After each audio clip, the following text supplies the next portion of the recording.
All right, welcome everybody to another edition of the Georgia Track and Field and Cross Country Coaches Collective. I'm Andy Christie, joined as always by Nick Hustalakis from Marietta, and our guest today, Levi Sybert from Richmond Hill. Thank you for joining us.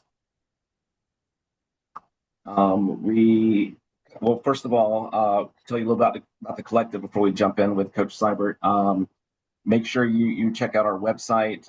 We have a bunch of documents about various things that coaches can look over, whether it's team organization, workouts, pacing, etc. And we even have some new contributions from Coach Sybert about grouping and track, and then also team handbook that can apply to both cross country and track. So check that out. But Coach Sybert's joined us today, and he's coached many state champions, including Drake Joshua in the 300-meter hurdles this past season. Multiple team podium appearances in state cross country and track, and then their boys team was third at state in class 6A this spring. So Coach Sybert, I guess to start off, I'll throw out the first question. What got you into coaching? I had a really good coach, a really good high school experience with that, and then really enjoyed the opportunities that track and field had kind of afforded me, kind of took me on a different path in life than I was on. And so from there, kind of like did it in college, and really enjoyed that lifestyle even more so than high school. And then I don't know. It's kind of one of those things where I really enjoyed summers off. And so kind of looked at the teaching side and kind of keeping that same lifestyle going. And I was really looking and pursuing to coach in college. But my senior year of college, we had to do, our student teaching. And so I did that at Oakland High School in Tennessee. And they asked me to coach track with them for that year, even though it was my senior year of running as well. So I kind of did both. And we had a really successful group of three mid-distance, basically 400, 800, 1600, and 3200 runners. We just had four guys that did all the work. And to see their growth and to see how well they responded to positive coaching, I won't say intelligent coaching, but very specific coaching than they never received before. And to see from what they were doing, I didn't know them before, but looking at their times and looking at their experience, their junior year, the previous year to what I was able to do with them was really like, this is something I can get into. This is where I could definitely make a mark, take the skills already have, and put them to practice. So kind of got hooked right there. And this is all in 2003. Coach, so you mentioned you had a great high school experience, then you loved it even more in college. Tell us a little bit about your background. Where are you from? And also, which coaches in your past, your high school, college, or both, helped mold you to have philosophies you have now as a coach? Yeah, so I'm from Northwest Ohio, a small school called Eastwood High School. And so I think we had 420 something kids in our entire school. And so Ohio, they do things different education wise, lots of schools, a lot of small schools. And so but anyway, so yeah, I had that experience at that school. East was a great school. Small classification, I guess you would look at it if you compare it to what we're doing here in GHSA. Kind of thing, probably maybe a 2A school or so, 3A school. But anyways, and they only did three classifications at that time in Ohio, and I think they still do something similar to that. But Gary White was my coach, and so I was kind of a little bit of a turd. Don't have a really great family history. It's a small town, so everybody knows your parents, everybody knows everybody. I mean, I knew we had 109 kids in my graduating class. Wow. Everybody knew every single kid, where they lived at, they knew their siblings, just that kind of community. And so definitely came up with a not awesome like Sybert history. And so when I got into athletics, it's the first time I ever had like positive like influences and positive interactions with adults and peers. They kind of realized that there's something I could give back to the school instead of being a leech, I guess you could say, possibly. But Mr. White, Gary White, he was the track coach at the time, and he kind of like seen me progress as an eighth grader and kind of right off the bat got me involved as a freshman personally, not just like, hey, you're going to be good. They were trying to build the program up. I believe our high school men's team had like 17 kids on the team. This is back, I guess it'd be 1994-ish. And so he decided he's going to build the program around me and things I could do. And that was really kind of an awesome honor. It was also a different adult interaction that I never had before outside of my parents. And so my parents have one background, more of the blue collar side, I guess you would say, of it. And Mr. White had that background as well, but he also kind of got out and got into education and it really kind of introduced me to things that I've never known, different ways of communicating with people. Athletics was not a thing at all in my family at all. And so now I had my own separate avenue. And so it was really, really awesome to be mentored like him, Mr. White, and my wife, Heather Sybert, well, Heather Baker at the time. But they really are the two individuals that molded me to where I'm at now. Without those two, I'm sure I'd be up there working in a factory in Ohio right now. So along those lines, that sounds like that definitely molded your coaching philosophy in terms of maybe how you're relating to your athletes. There's of course the running, throwing, jumping side of things, but then there's just the human element. You want to tell us about your coaching philosophy as far as people and training, all the above? Yeah, so I've had this kind of question come up numerous times over the years, and kind of like when you get asked the first time, you're like, "Oh, I don't know. What is my philosophy? I really don't know how that would go." But what I've really felt, and I feel now, especially with my kids, my daughter, son, is like nobody really realizes how much control they have on their life and their destiny until they start to really mature and realize that there is opportunities around you everywhere, especially here in America, everywhere. And in Northwest Ohio, and with Mr. White, it is a strictly like, I mean, you put in the effort, you get the results out. I remember being a freshman and we had a workout, it was 8 400s with a 1 minute rest, fast as you can do it, and that's supposed to give you an idea of what you could do the 1600 in. And that's how it was presented to me. We had just a stone gravel track at that time. We never had a rubberized track until I was a senior in high school. And that's something Mr. White really even told me, and I really didn't get it, but he was striving to help make sure that was accomplished before I left, and he did. He did really unique, great things for that school. I can tell you more about him later, but anyways, realized then when I was a freshman that wow, what I do right here in practice directly translates to what's going to happen in the race on track. I mean, I made that connection. I took that same kind of understanding the rest of the way, especially competing in college using the running logs. I realized, oh my gosh, I did this last year. Here's where I'm at, and give me a really good clarity of what to expect of myself, where I could improve at. So my coaching philosophy, I started really kind of like boiling it down, is that I am really keen on tricking, helping, pushing the kids to actually push themselves, whatever it takes to push themselves. If you've seen that organizational sheet that I gave you, of course, there's tons of stuff in between the lines, but you have to find a way to manipulate the kids that they're going to work hard to get something. They're not just going to do it because, hey, that's just what my coach asked to do it. Especially if you don't have a relationship with a coach. I can tell you a disastrous situation where I pushed too hard without the relationship with a great athlete, and it didn't really, she ended up doing really well in the area that she wanted to do it. But I felt like she could have been honestly like a Olympic trials kind of athlete in a different area, and I just pushed too hard too fast without the relationship. But finding ways to put that carrot in front of the kids where they're going to work so hard to get that spot or to go to that trip or to get that recognition and understanding the language that what they're wanting and me kind of filling in that gap. I know what I want. I want to see them succeed more than they could possibly have ever thought they could, you know. But in every generation, every year, these kids is changing. So I'm constantly like, okay, let me rethink this. What worked in 2015 is not motivating to them anymore, right? And so, and I'm not a social media person, individual at all. I don't have any, and so trying to make that connection, that grab, that's been a little bit more of a challenge the last few years. Luckily, I have a new younger coach that's with me, and she kind of gets it. And so I'm kind of like leaning on her more on that. And so, but my philosophy is simple. Like, how do we get these kids to work harder than they've ever worked before? And then the results will come. If they have it, they have it. Like Kendrick Joshua has it. He did not work very hard at all as a freshman, a little bit better as a sophomore. Luckily, he and I had a class together this year for outdoor rec in the fall, and we made that connection, that relationship that was very difficult to do.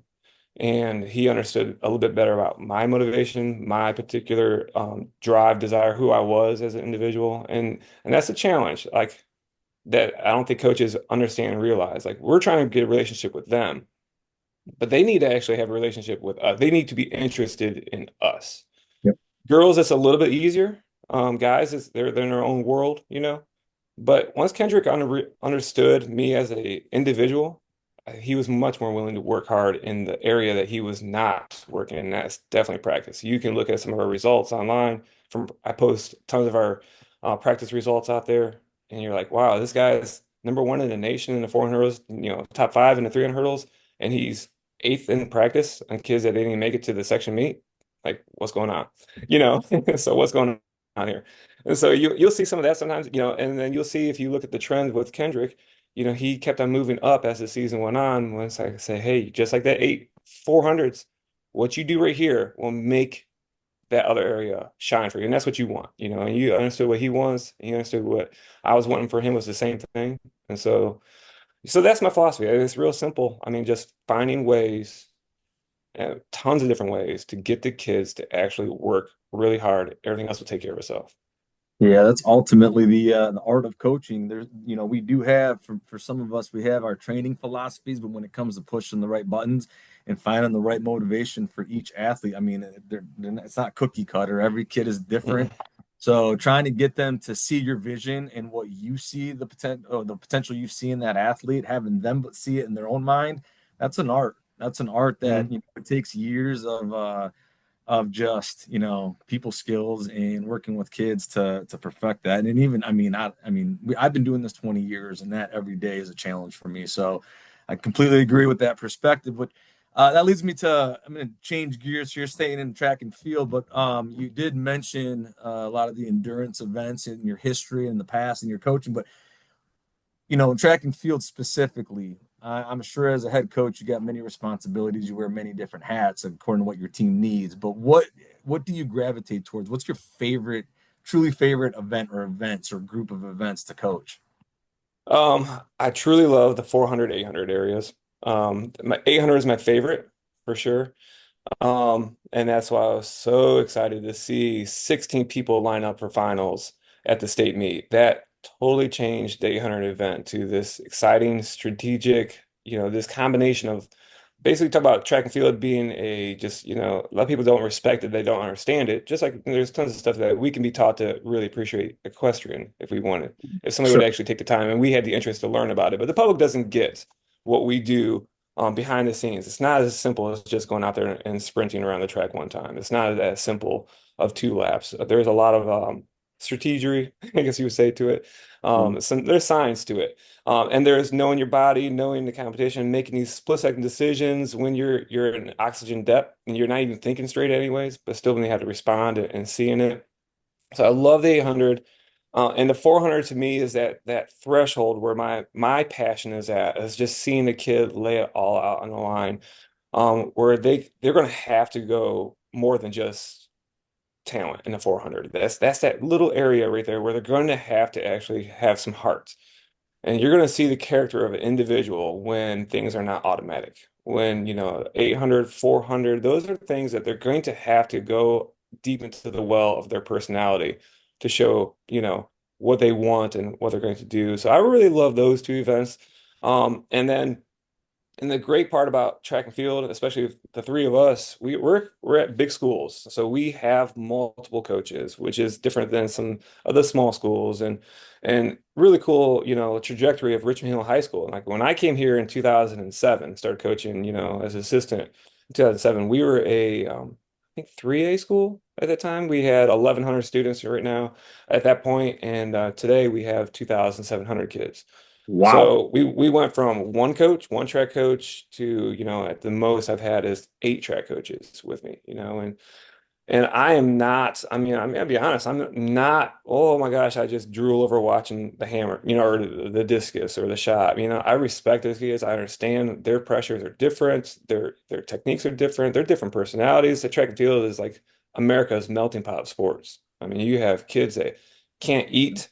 Um, but just the right thing and not too many calories and just to make sure and they're all nervous about their sleep and all that and we're talking about the distance kids and then you have the throwers like are we going to a buffet before the meet and they're like no we're definitely not doing that then you have the sprinter side of it and they're all over the place the personalities it's just raw ability or you have some that have a distance mentality and they don't have the raw ability and they're trying to make sense of that so awesome part about our sport and our schools that we're talking about here in Marietta in Mills Creek is that I can hire a really passionate throws coach, a really passionate jumps coach, a really passionate sprints coach. And I love but honestly, there's 18 events. None of us are going to say, I just love everyone the same, right? Right. I have the knowledge of everyone the same. We don't. And so we've done really well with our program of understanding that, me understanding that, and turning it over to a sprints coach that just, man, she just is all over it. And that's great for me and that's great for the kids. Absolutely.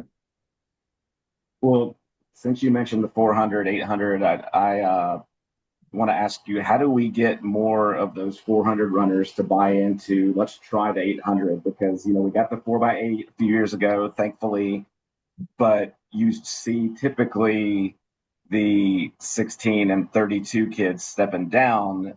Mhm. How do we get more of the 400 kids to step up, you think?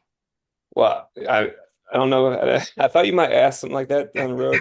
I don't know that answer. I was hoping you could give me a better answer on that because Maybe I Nick has feel it. like I tell you that is the one area every year I'm laying out what we did the previous year, and I do all this in November, right when cross country is over. I give like a week to decompress, and then I'll start sketching out the schedule and just initiatives, things that I really like. What's new this year that's going to be like, okay, the kids really like that or they didn't.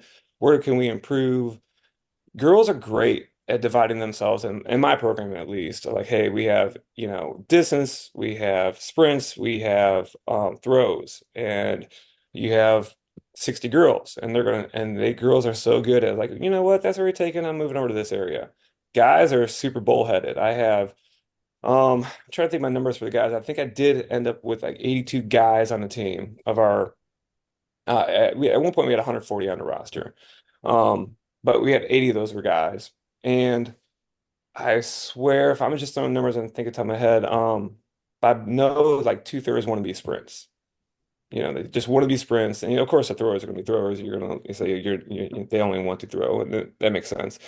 But getting them, the guys, to divide up and say, hey, wait a minute, you might have ability. And we do time trials. I have historical data. I'm like, hey, look, if you want to be as fast as Sam James and you say you're going to be a 400 runner, here's what he did in time trials, 5 years ago, 6 years ago. And I'm like, you're just not there. But oh my gosh, look at this. You are right here. Or you see this trajectory going like this. We have a sprint event. And this is time trials. You have a sprint event, you have a mid-distance event, you have a longer event. And oh my gosh, every time we increase the range, your ranking gets better and better. You belong right here. And goes back to that beginning of the year. We don't have a relationship yet. We don't know the kid yet. And so it's hard to really help them make a good decision on where we're going to train. I don't force anybody to do any event they don't want to do. I've done it in the past. I tried that in the past. You gotta learn from your mistakes. It's the art of coaching. But the 800 is one of those areas where the sprinters need to start dominating at that. And I think this is where it's not hit yet, but I think I have 40 guys trying to do the 200 and 400. Maybe the 100 they just can't. But like, hey, wait, there's like 6 spots over here that are ready for the taking. You want to get on that bus to go to this overnight trip. You want to get on the bus. You want to get that varsity jersey this is your spot, and that's where, they're like, no, I'm pretty content of just coming after practice, and this is where that disconnect, our particular generation, I think we're all about probably the same age. I don't want to put any effort in. I'm not going to do lacrosse if I'm not starting. Like, okay, I'm going to find me a different sport. My time was pretty valuable and I wanted to dominate every guy, anything I competed against in high school and college as well. And so, And right now you don't have that necessarily that same mentality. More like, especially on the girls' side, more like check the box. Like I'm doing a sport, check the box, put on my application for college. So coming back to that 400 up to 800 question, it's there. The training is there. I've learned from experience, talking about what Nick said earlier about the training philosophy.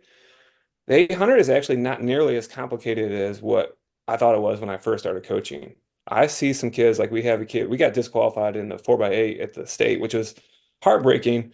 But kind of what happens in practice happens in me. We had a kid that just ran on the inside lane at the wrong time, and I don't even know, it was on the opposite side. I didn't see it happen, but I know that we have a PR lane. We had a we were a small school. And we went to a big school. So we started with just an asphalt track. I mean, an asphalt track. We didn't get a rubberized track until 2016. And so since when they retrofitted our asphalt track to rubber track, we have this like almost the size of a lane, inside lane at our track. We call it the PR lane. And so, because it's less than 400 meters and you're going to run faster. And so, man, those kids, there's no rail there. Those kids will just kind of cut down on that PR lane. And you're talking about oxygen depth. You're talking about a kid not thinking straight, and he just ran on the inside. But that kid, my point is, he did not do any distance training at all. He was strictly a 400 runner, and the longest thing he did all year was he didn't even do a 400 repeat, some 300s. That's it. No more mileage. I would say that he got in was maximum, if you're talking about mileage, maximum 9 miles to 11 miles in a week. He ran a 158 split. So he had the raw ability, he had the desire, he was a competitor, you know. I'm like, wow, if we can just get some more kids that are just competing and just have that 400 base on them, they can pop out a good 800 here and there, you know. And that, he's going to Clayton State. His name, is Antonio Rio. But if his goal is just to run a college, but I think the colleges were just like, wow, he can do the 800 and a 400, you know. So and his goal was to run in college, and that's what his carrot was. And so I don't know. The answer is complex, but I do think the 800 has turned into a 400 event in the sport. I mean, gosh, I mean, what was it? There was like 5 kids that ran 147 in high school this year, Yeah. and there was like 31 there at 150 or below. That's unbelievable compared to the past. Yep. Yeah, ever since we brought in the 4x8, more of us have been paying more attention to that event, and we have found a lot of success. I shouldn't say a lot of success, but we've had more success with our sprinters bumping back than bringing our distance runners up. Mhm. So we've had success with that because again, the anaerobic training that they go through, like you said, you need what 6, 7 spots for the 800 alone now to fill Yeah, um, yeah. region for your region lineup. So we absolutely are encouraging kids to go there. And we've had the more success our kids have had in that event, the easier it's been to sell the younger kids. Mhm. So yeah, it's a pride thing for us. For the kids that do it, they take great pride in that 4x8. Coach Jack Coleman, every meet wanted to compete in that event, specific just for the mindset of it. And he Mhm. would put kids in that. So yeah, we have taken that event very, very serious since it's been put into the GHSA state meet event lineup.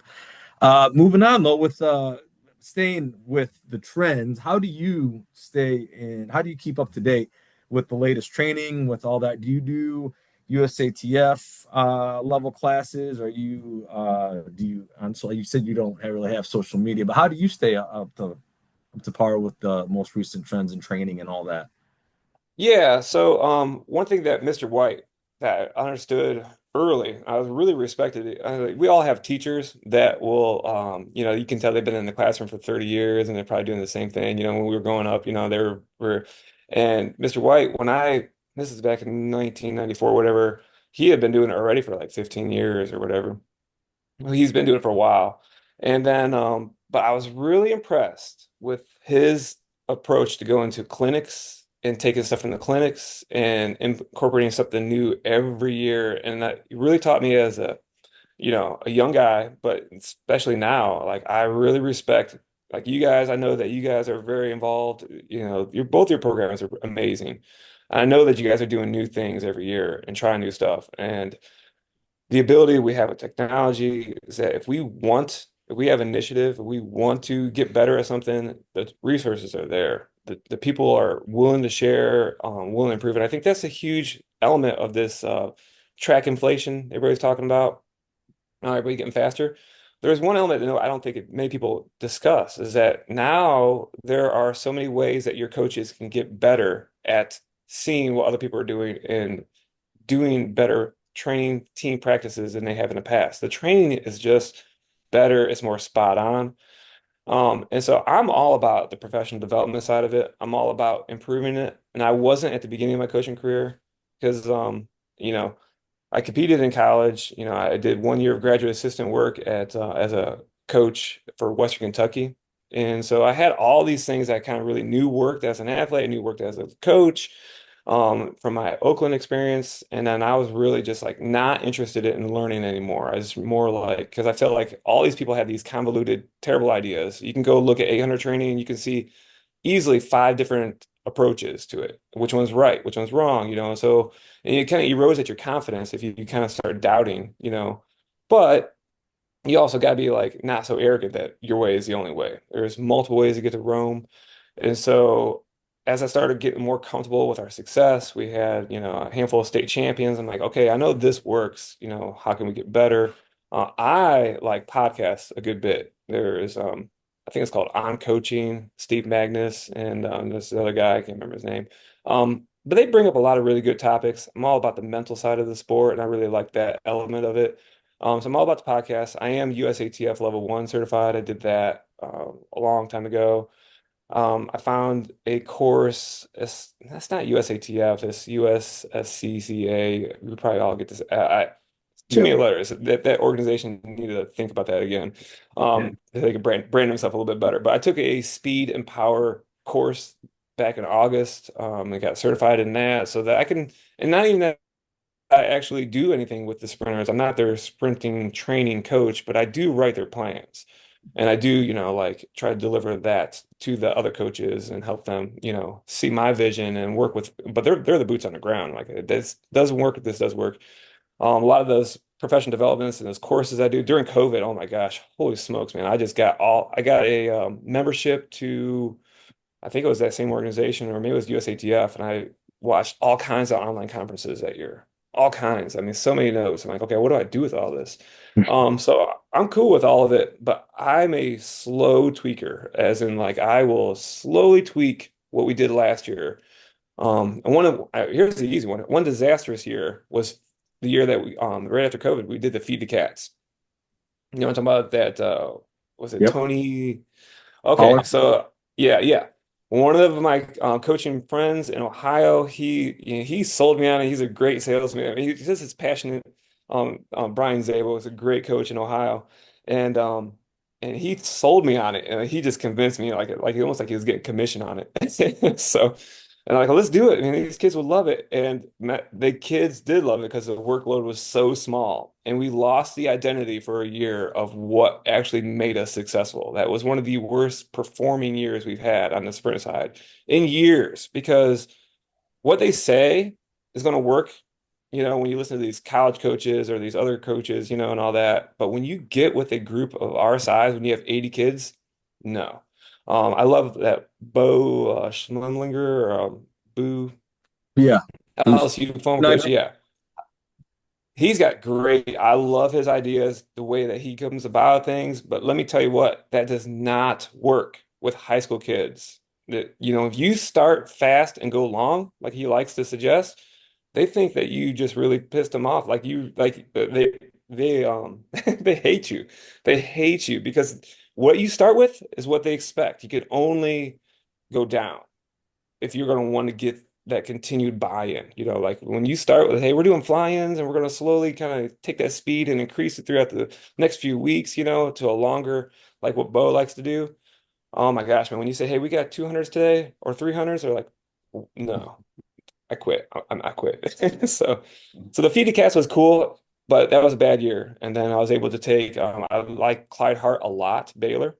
I love Clyde Hart's approach, but his is very old school. It doesn't Yes. really translate to the young generation right now. So I've found a way to write a 400 program that combines Feed the Cats and Bo Clyde's, and we have been killing it for the last 2 years on doing that.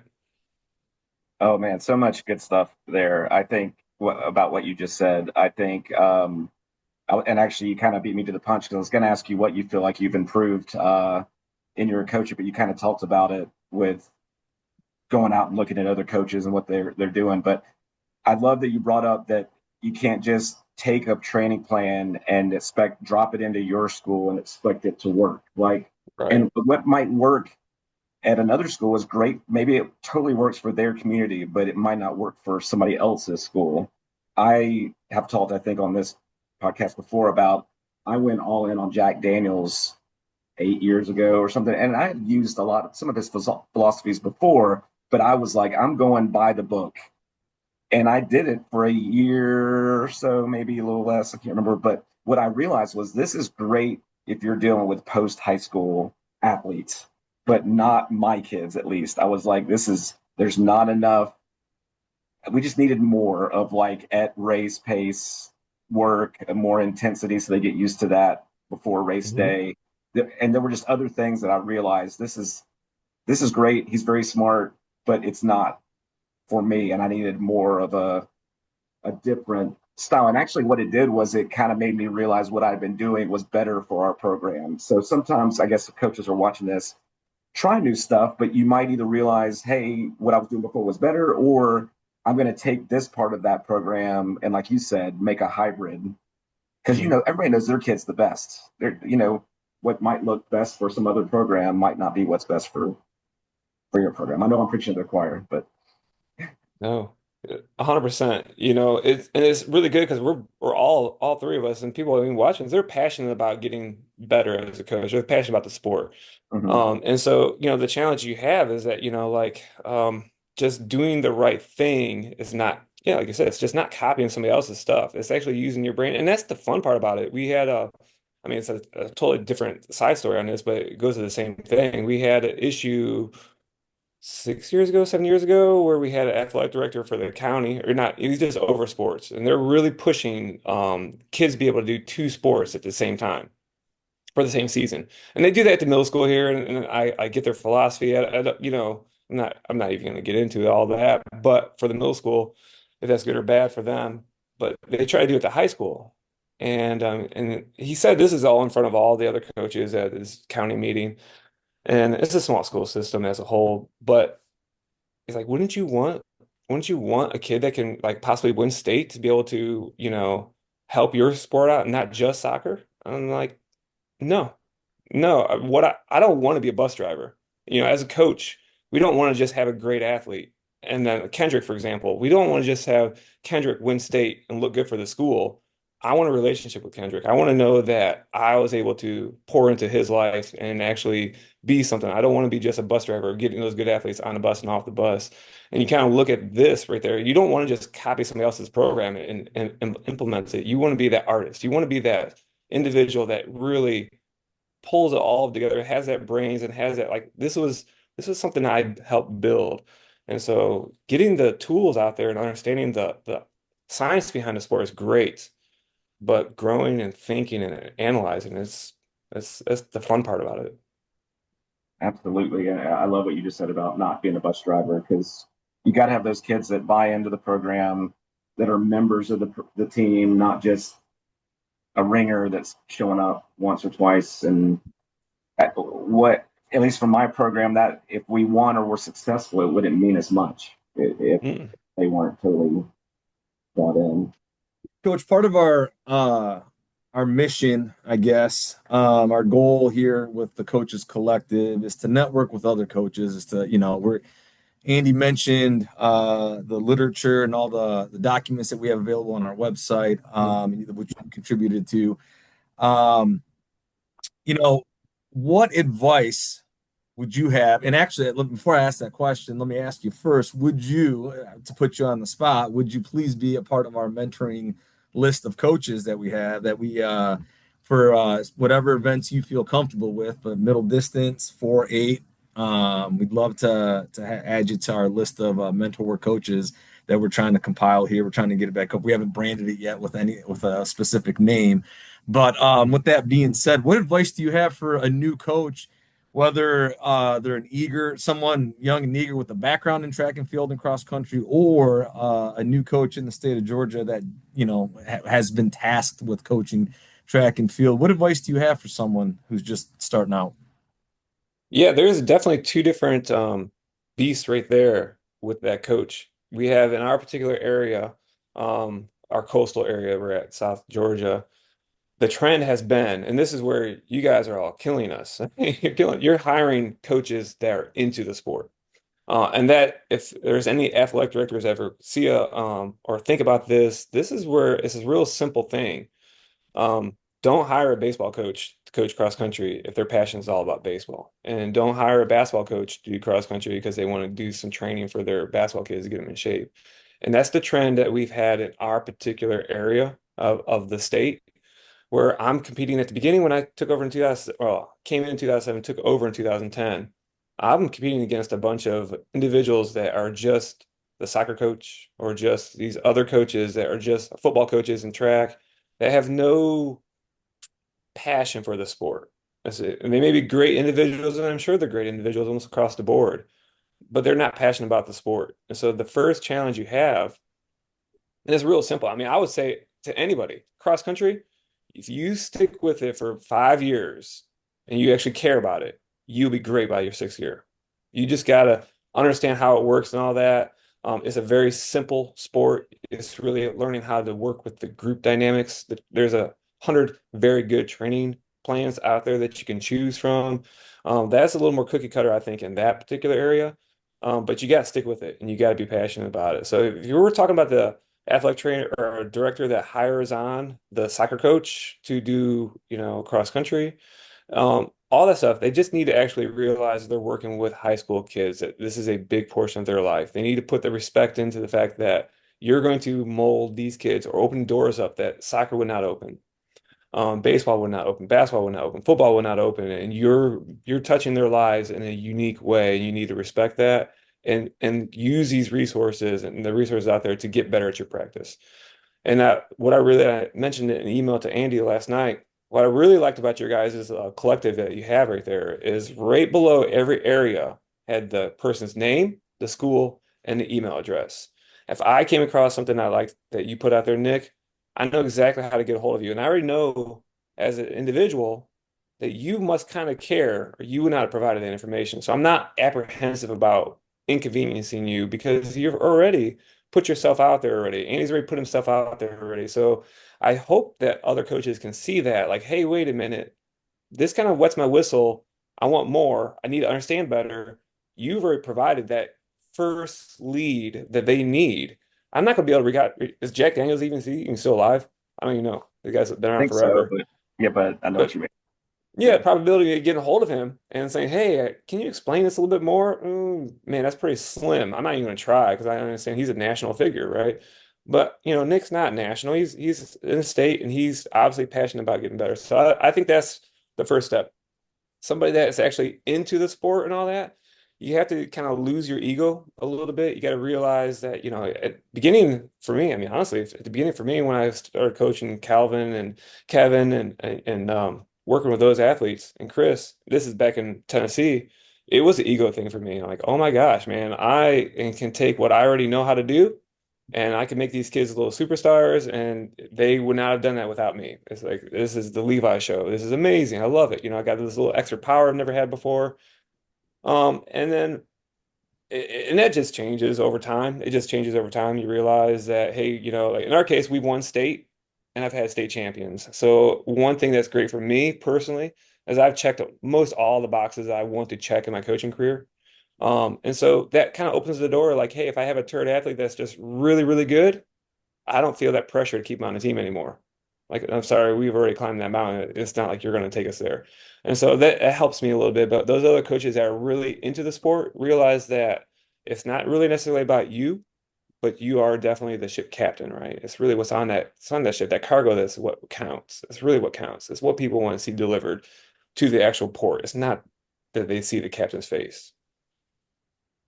Yeah, the sport's very humbling, and that's what I really appreciate about the challenge of it all. And every season is different. Every team has its own personality. So evolving with all of that is the challenge and what keeps me going every year. Mhm.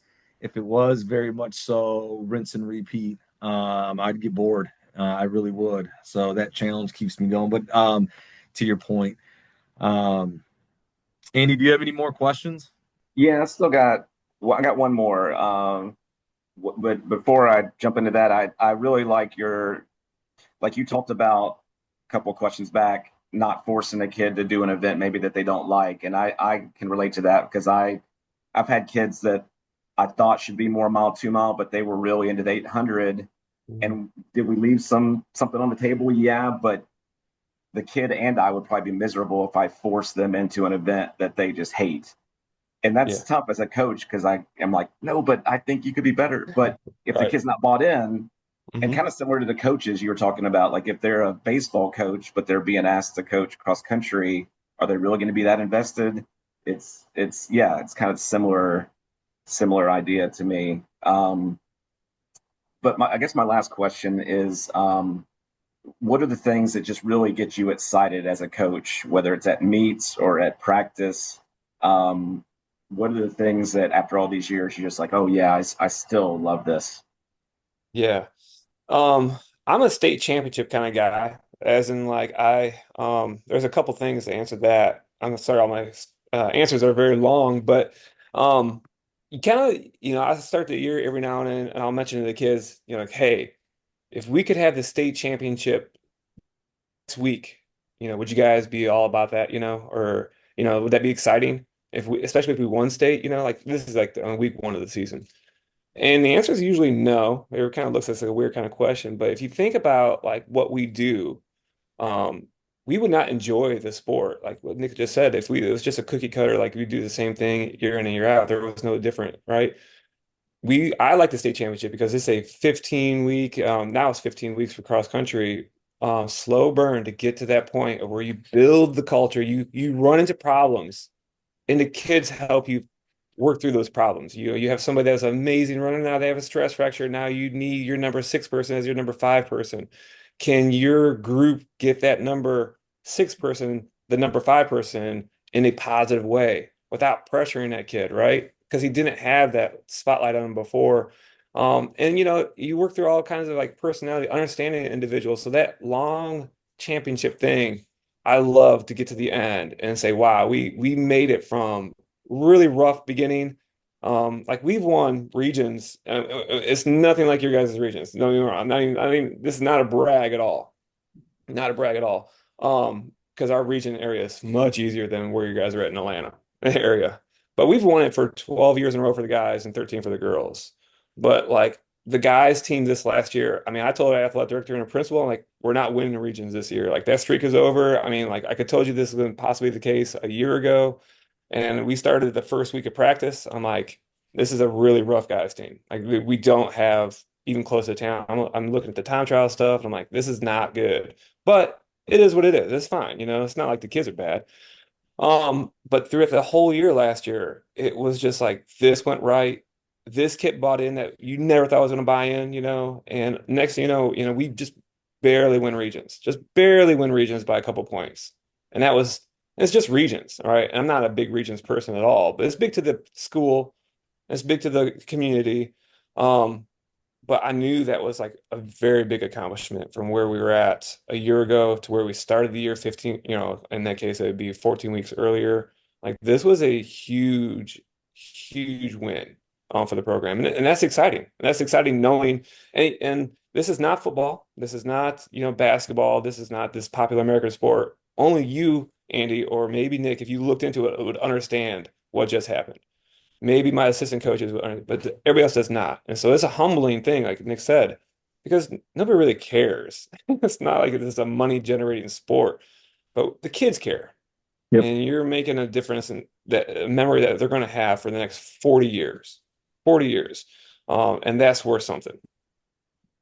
Absolutely. I think for me, and I'm sure all you guys would agree too, that I mean championships are fun and it's awesome to finish the season on top. But there have been years that you know that we maybe weren't even on the podium, but I was just as excited about what that team did as the team that did win the state championship or that was on the podium because of how, like you said, how far they came. My mentor, Coach Wood, state championship coach himself, and he talked about a team that finished ninth at state, and that was one of his top memories of his whole coaching career because of how far that particular group improved. Right. So, Yeah, Coach Andy, I can't agree with you anymore. The championships, it's a byproduct of doing, of your process and doing things correctly day in, day out. Um, man, some of the biggest accomplishments I feel that we've achieved, and there isn't a trophy there, but it's just, where the kids Mhm. like this year, and I don't say this to, but I think Andy, I think our boys teams both tied for sixth place at the state meet. I was mhm. so proud of that Mhm. boys team. I mean, from where we started, just like you described, Levi, like I was so proud of this boys team, how they got better each in every area, each and every week, it seemed like. And I was so beaming. And our girls won, but the boys finished, and I was so proud of those boys. I mean, and that's very rewarding, when you see, the rings and all that, the trophies and all that. It's all just a byproduct of your day in, day out work. And that is rewarding to see. The kids buy in, the community takes pride in that type of stuff. You got to celebrate that stuff any chance you get, the improvements and all that. Not just the championships, but I agree with you, Coach. That is, to me, that's a culmination of all your work throughout the year, and you get to see the fruition of your work, there at the end. And even if, like I said, our boys team tied for sixth, and I was ecstatic. Like that was awesome. That was incredible. So couldn't agree more. Well, Coach Sybert, thank you so much for this. This was awesome. Best of luck to you guys moving forward. Hope you're getting some rest this summer, wearing the double hat of cross country and track head coach. So hope you're getting some well deserved rest. But thank you for joining us. Yeah. Coach, Thank thank you. Yeah. Thank you so much. You guys do a really good job for the sport. Hopefully people start seeing your guys' resources more and more and kind of picks up speed, but it's out there. And I know you guys definitely are big advocates for what the kids are doing in the state of Georgia, and we've gotten a lot better. I think if you look at, I know I look at what happened in 2010 in the state of Georgia and where we're at now. I would say we're in the top five in the nation when it comes down to what we're putting out for track and field, and that was not the case in the past. you. Yeah, Absolutely. absolutely. Couldn't agree more. Thanks, All right. Coach. Well, thank you guys very Thank you much. for your time, Coach.